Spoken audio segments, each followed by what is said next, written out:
trying to protect the land from being invaded. Seems like it's always happening. You know, we're always fighting. We're always protecting what's ours. They're partying. I think we're at like 320 accidents right now. They try to set fire to the stores. Pieces of concrete, and you can actually see where it was from. It had writing on it, and it was from a job site in Montreal. So how did that get into our canoe club right here? Oh, let's get the fuck out of here. We're on our way to Kanesatake. It's a small Mohawk community on Montreal's North Shore. Recently, it has seen a massive uptick in violent crime. Elements of the Hells Angels and other criminal gangs have taken over the cannabis industry, and a lot of the disputes among them are being resolved with gun violence, including, most recently, the murder of a 24-year-old kid from Valleyfield. Too little.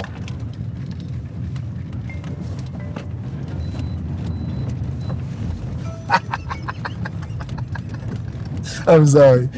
That's all right. I had to try. This is one of the main problems in the res. There's this dump that we're gonna see here. We'll go outside and take a look. Okay.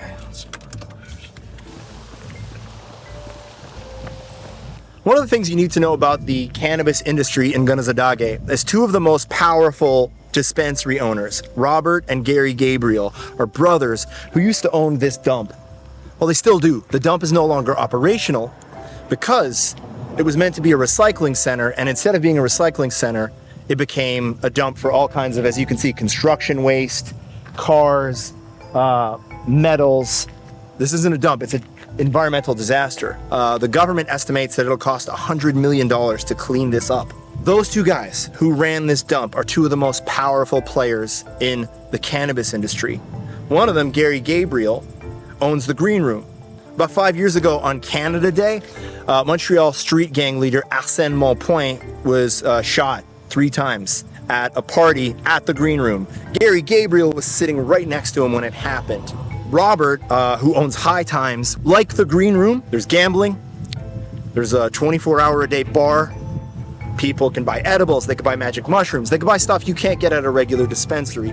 And these two places, among others, they are a magnet for crime.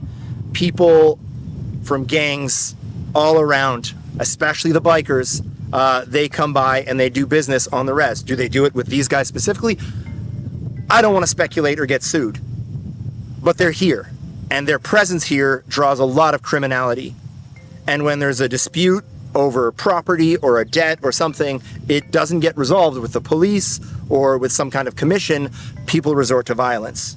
The first report we ever did with the Rover was a report on this dump, and a bunch of our sources, well, they got a visit after they spoke to us from certain owners of this dump, and there were threats made against them. So people are very scared. People here, tough people who stood up to the Canadian Army in 1990 during the Oka crisis, they're scared of the Gabriel brothers. And the biggest victims of all of this are not the neighboring farmers. The biggest victims of all of this are the Mohawks themselves. They want them gone. They want crime down on the res, but there's really not a shitload of options. The only thing close to a police force is perimeter security. Oh, let's get the fuck out of here. That's the thing.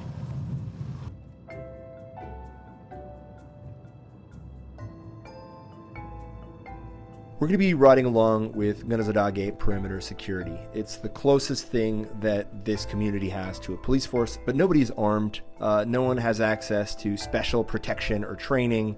There's been a violence crisis here, and they've had to witness a lot of the ugliest parts of it. They're also trained in first aid. Some medical stuff here, our naloxone kits. We've had to use these a couple times. It's for fentanyl? Yeah, fentanyl, opiates, things like that. Actually, this thing right here is a lifesaver. Have you ever seen these? When somebody's choking, instead of doing mouth to mouth, you just put that little cup over them. It's like a, you know, like a plumber with the plunger. Same thing. They're there to help with car accidents when there are car accidents, because there have been a great number of them since the dispensaries opened. They've also had to put out fires and mobilize neighboring fire departments because there has been a spate of arsons associated with the cannabis industry over the last 2 years. A couple months back, a 24-year-old kid was shot and his body was dumped in a pit. And you were one of the first people on the scene. How do you deal with stuff like that? Well, that particular incident, we got that call actually right where we're going now. Patrolling is where it happened. That 24-year-old kid was shot and left inside of an abandoned tunnel, which is, there's a pit there, and since that's happened, we've blocked it off. We put a big concrete block over it so nobody could, fall in there again, or nobody can use that as for dumping bodies or nothing. But after we arrive on an incident like that, we'll meet with the team and we'll kind of just debrief and go over what happened, and I think it's important that we can rely on each other to talk when traumatic things like that happen. After seeing that kid in the body, it was actually right here, this little path right here. You'll see a cement block. See that police tape still up? I'm the one that put it up. See where that cement block is? So that's the hole, and underneath is the entrance to the what's it called, the underground tunnel. Talking with team members, talking with family, I think that's the most important thing. And actually, we had a ceremony. Somebody offered it to us, and in our traditional ways, they say, when you see something like that, when you see death or bloodshed or anything like that, you do a ceremony and they wash that away from your eyes so you can unsee that, and it doesn't follow you around. It kind of cleanses you. So I had something like that done, and for me it helped. I'm not saying that'll work for everybody, but if you believe in it, it's part of our customs and our traditions and our ceremonies and things like that. So for me, that's something that I did, and just kind of take that bad vision, release it. A lot of the people who defended this place in 1990 got a criminal record for doing that. Yeah. And it kind of probably, they weren't doing it to be criminals. They were doing it because the graveyard, is being expropriated to build a new goddamn golf course that nobody needs. And for this act of defending their territory, they become criminals. And then I think once you're kind of branded that way, it's really hard to cross back over. Yeah. And I don't know that people necessarily take that into account when they think of this community, that like for a lot of people, their formative experience was defending the community against the Canadian military. Yeah, absolutely. I mean, I could show you that golf course and where they were trying to build it, a cemetery.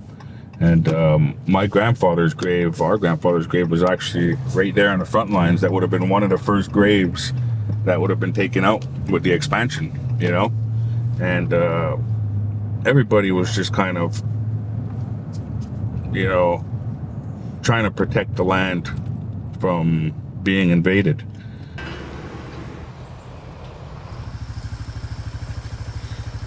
Because the negotiation talks are still on as of yet. Just hold your position right now, they're going to hold theirs. When it gets dark, they want to come out just basically to the clearing here, and they will not advance any further than that. And it seems like it's always happening. We're always fighting, we're always protecting what's ours, and I feel like what little we have left, we're still fighting people trying to take it or invade it, pollute it. We haven't had a police force here in how many years? And if that was in Montreal or Laval or Saint-Eustache or Two Mountains, and the police station got burnt down, that would have been rebuilt, bigger, better, in a matter of months. There's not a whole lot of trust with the SQ. After 1990, after the Oka crisis, after the burning of James Gabriel's house and the police station, there's not a whole lot of trust with the SQ. And emergency services for that matter. So KPS is bridging those gaps, and you can talk to anybody and they'll tell you the same thing. I've said it from the beginning. Is KPS the solution? Absolutely not. I'll be the first one to tell you that. KPS is not the solution. We help, we do things for the community, but we're restricted. We have restraints on us. We're not able to do the things we want to do because we're not police officers. You know, when people are driving around drunk and putting the lives of kids in danger, passing in school zones, things like that, I can't pull them over. I can, you know, approach them when they stop and give them a warning that it's not a lawless town here and there's Mohawk law. But can I enforce that? No, I can't. I can't give a ticket out. And that's what's frustrating. Put it this way, before KPS, if there was an accident or some kind of incident or something that had happened, you're lucky if you get a response time in 2 hours. Sometimes nobody would even show up at all. So when KPS started, we were first on the scene, and we always are first on the scene. An accident happens, a shooting happens, a fire happens, we're always first on the scene. Or somebody passing on a hill, head-on collision. Or somebody passing a bunch of cars, and then they get to the front line and the guy turns left and gets hammered. It's always like that every time. Is that because like people don't know the roads around here and they don't Well, it's a mixture of things, you know. They're partying, they're going to the stores, and you know, they're not familiar with the area and they just think they can do whatever they want, you know. It's a long running joke. People come here and they forget how to drive, and you know, it's frustrating because we have to deal with that. Over 300 accidents. I think we're at like 320 accidents right now, last time I checked. Actually, the other day, we came up to the mountain here and we caught a freaking drug deal happening. We came up here and there was 2 Arab guys meeting and their trunks were wide open. My supervisor pulled up on them and he's like, gets to the top and he sees them and they're unloading packages from one car to the next, one car to the next, one car to the next. And like, he's seen them unload like 6-7 packages about this big, purple. And he's like, calls me up. He's like, I think I'm witnessing a drug deal right now. He's like, what do I do? He's like, there's like 2 vehicles here with 4 guys. And like, you know, I said, first of all, like, don't put, they're right here. They're right at the end of this road. And they were parked side by side and they were just unloading from trunk to back seat, trunk to back seat, trunk to back seat. And you can see their marks. They pulled out real like skittish, you know. They didn't know what the hell to do, and then they had to go right past my worker. But they were definitely non-locals, 2 Arab guys, and you know, anybody from here knows this road connects back over towards Little Tree. So these guys came up to just what they thought of a dead end road, and they were just exchanging packages, you know. You were talking about the fire department earlier. Arsons have been a problem, specifically with the businesses, right? The pot shops.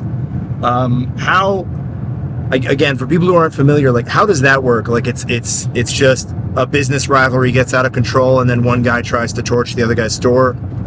Yeah, I mean, nothing's ever the same. We have fires, some random acts of people just burning things. You've had incidents where there's rivals between other stores, you know, for whatever reason. This store doesn't like that store, the partners don't like their partners. And yeah, they try to set fire to the stores, or often things will happen where people come here, they invest money, and they start doing things, and then they get caught stealing. So some of the store owners will kick them out, and then now they're salty about it. Hey, well, I just invested all this money, and now you're trying to kick me out. And then they retaliate. They try to burn the stores down, or try to burn the house, or burn the vehicle. Do you live in the community? Yeah, I go back and forth. I travel from here to Kanien'kehá. I grew up here, in 2010. That's when we moved to Kanien'kehá. So, you know, it's our home. Yeah. It's our home, and it sucks to see it like this, you know?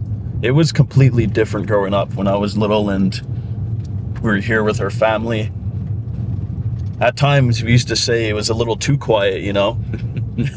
But now it's like, those days. yeah, a little too quiet. Now the table's completely turned, and But like, to what extent do you think like this is mostly like 90%, or I don't know percentage, but like most of this is outsiders coming here doing bad shit. It's not from here. It's really people, whether it's people dumping, that refuse is coming from somewhere else. Whether it's drugs or guns or whatever, that's coming from somewhere else. Yep. And I mean, do you ever feel helpless because of, or does it help to be a part of it because at least now you're on the front lines? well, that's the thing, you know. Now we know we're making progress, like what he said. Before KPS, it was a lot worse, and now that we're here, we know that there can be change. You know, things can change. You just got to put your mind to it and know where to look And not give up. You know, when you come together as a community and everybody puts their mind together, it's not as hard as it is when you're just trying to plan everything out and do everything by yourself or with one family. You know, when everybody comes together and works together. You know, we got a call one night about a year ago that a kid was missing, and they had found his bike and he was missing. So right away there was like shady people on the territory, and the rumor was is he might have gotten kidnapped, right? And at that moment, you know, everybody was just pilot mode and dialed in. You know, KPS was there. We were searching everywhere. The community members, they had set up roadblocks all along the entrances and the exits, and even some of the store owners showed up with their own private security, and everybody was just, hey, we're from this store, we're gonna block this road. And they started checking cars, checking trunks, cars coming in, cars going out. Community members who weren't affiliated with any stores just showing up, elders showing up, and we heard there's a kid missing, and everybody's flashlights, four-wheelers, Rangers, dirt bikes, cars, just looking for this young man, this kid who they thought might have been kidnapped. And you know, it was a shitty situation, but in all that chaos, I seen something that we hadn't seen in a long time. The community working together, putting their differences aside and saying, this is a kid and we have to stick together and search for this. And we had chiefs that were here. We had ex-chiefs that were here. We had chiefs that don't even like each other, pressing charges on each other, chiefs. And everybody was just alongside of each other searching for this kid. We ended up finding, and the reason why I stop here is because we ended up finding him right up the road from where we're parked now. And by then there was probably about 200 people lined up on this road. And we found the kid, and he was in the woods and he was okay. And, you know, at the end, you know, we were maybe about 10 of us in the woods. We found him. We brought him out of the woods, and we're all covered in mud and water. And we came out of the woods, and we found him here. And when we came back, his mother met him and gave him a big hug. And, you know, it was nice because for a brief second, everybody that was fighting in council, all the stores that were fighting with each other, all the community members that were not getting along, were all united, focused on one goal, one mission, one thing, finding this kid. And this whole road was just filled up with cars. And, you know, I said something, and I said, you know, everybody that's here, I want to thank you all for being here, making this possible. And, you know, we found this kid, and it was so nice to see. And then afterwards, everybody kind of met up by the band office and just kind of debriefing and laughing, joking. And, you know, that was an incident that stuck out in my mind, and I think for a lot of people. And it reminded us that, man, we can move mountains together. You know, there's nothing here that we can't solve if we did it together. And, you know, if 1990 ain't a testament to that. A big problem a few years back, and still I think a little bit, is the dumping. People coming and dumping stuff, and there's probably been some tension and confrontations over that. How do you handle the dumping? Well, you know, that's a tricky one because, like I said, we don't have those capabilities to give out tickets and things like that. You know, like we try to stop them. At this point, right now, I tell all my guys and my girls on the team, like, if you see something, you know, take down the plates of some of these trucks that are coming in, dumping, you know, untested soil that's contaminated.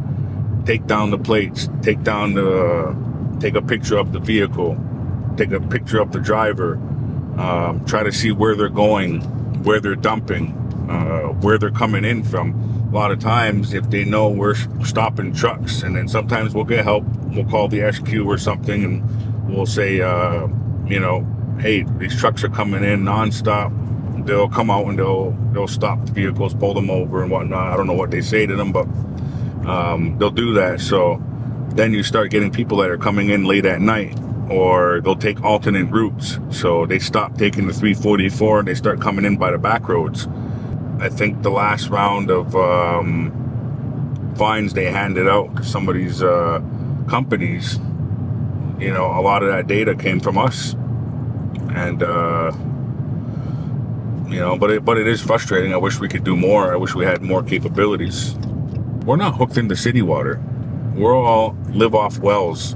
And, you know, all this dumping, all of this contaminated soil and debris, it's all going underground.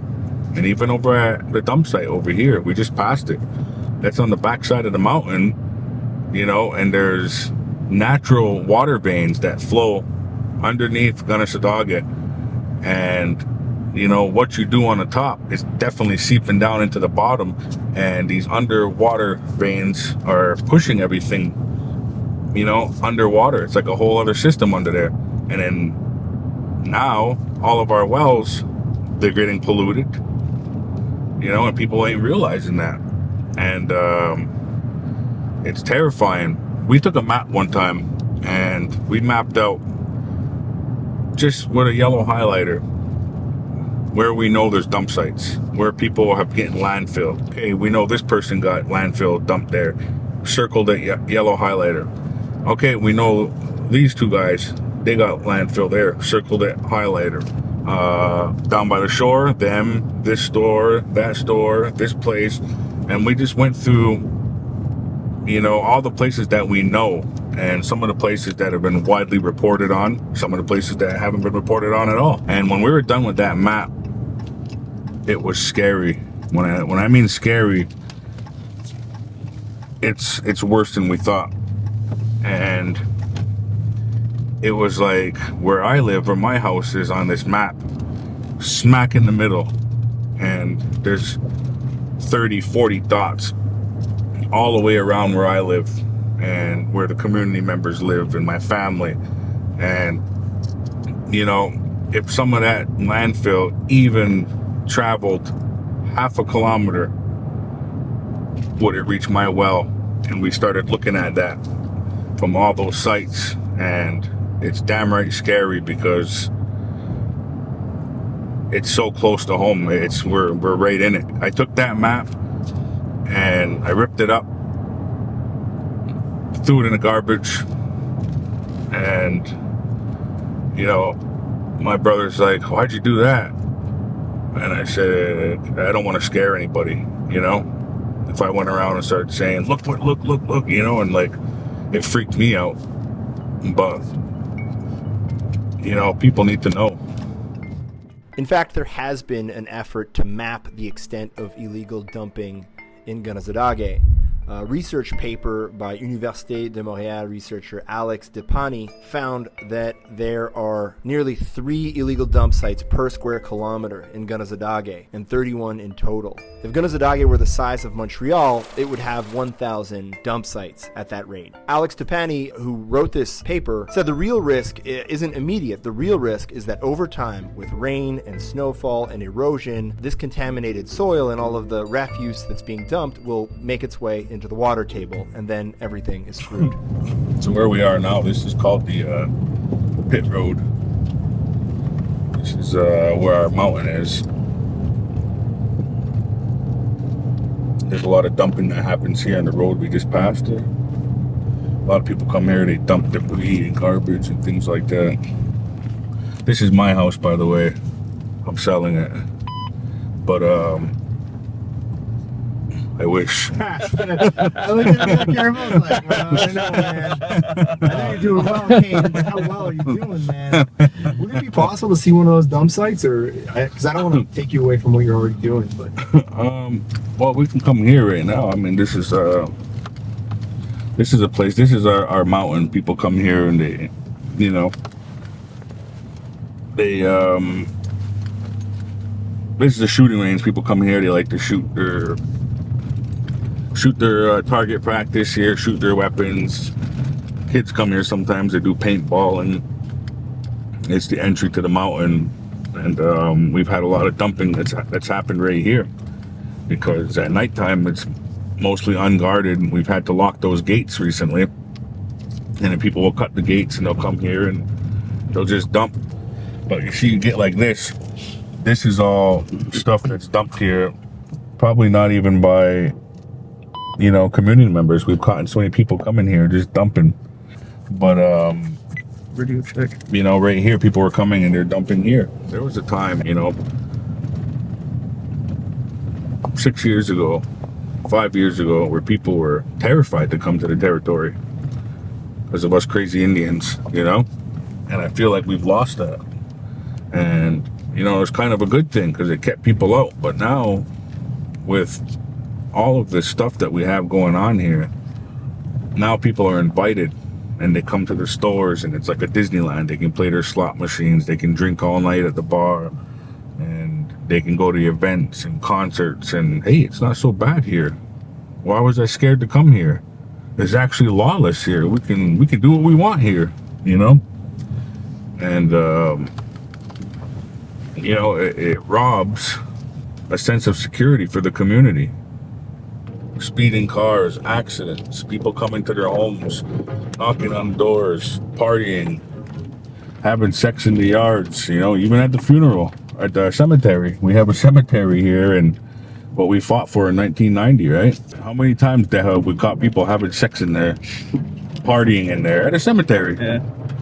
It's like we caught a couple from Beaubriand, and they were fornicating, right? Not even 5 feet from my grandfather's grave. And it's like, where are you from? Beaubriand. So what, they don't got cemeteries in Beaubriand? You know? It's like, go do it over there, you know? So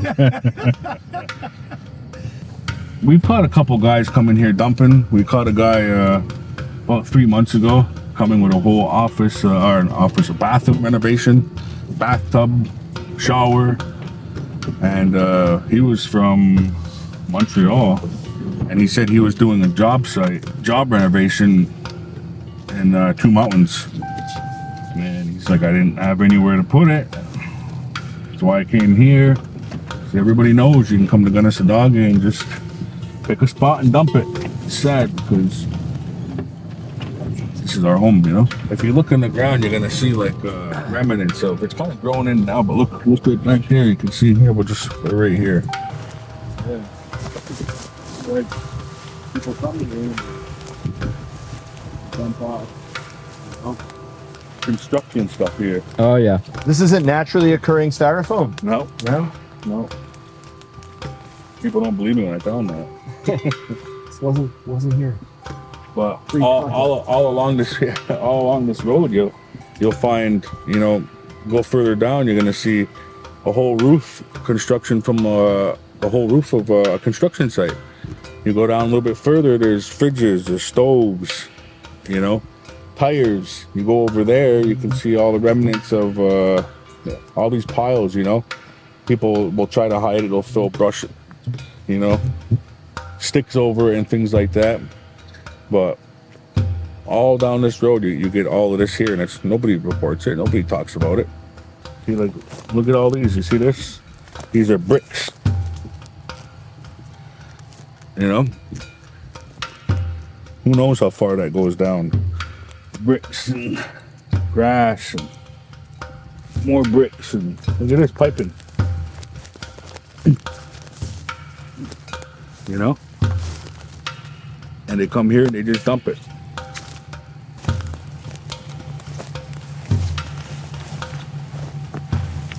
But look at this, is from looks like sides of a house. You know, who knows what that is in there. And the sad thing is we have a lot of natural springs that run from the mountains here. They run all under Kanesatake. We just passed, we came over a natural place where the springs meet up, and we're less than maybe 100 feet from it. You know, that's water we're supposed to be allowed to drink out of. This, oh, a chair. Look at it. That's an office chair. See it? I'm an outdoorsman. I'm always in the mountains. I'm always in the woods, and you know, I come across these sites and people don't know about them.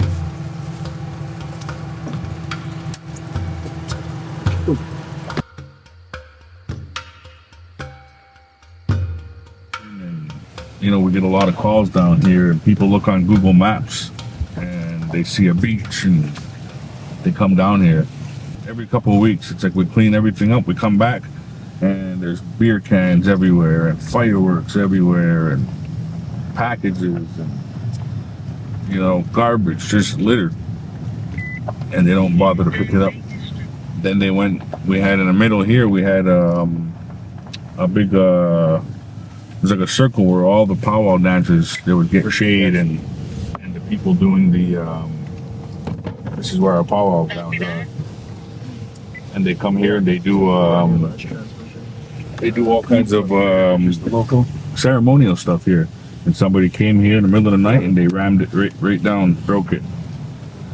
Woke up in the morning and it was in pieces all over the yard. So it's like, you know, this stuff keeps happening. It's like, it just feels like we can never have nothing nice here, you know? Oh, really? Yeah.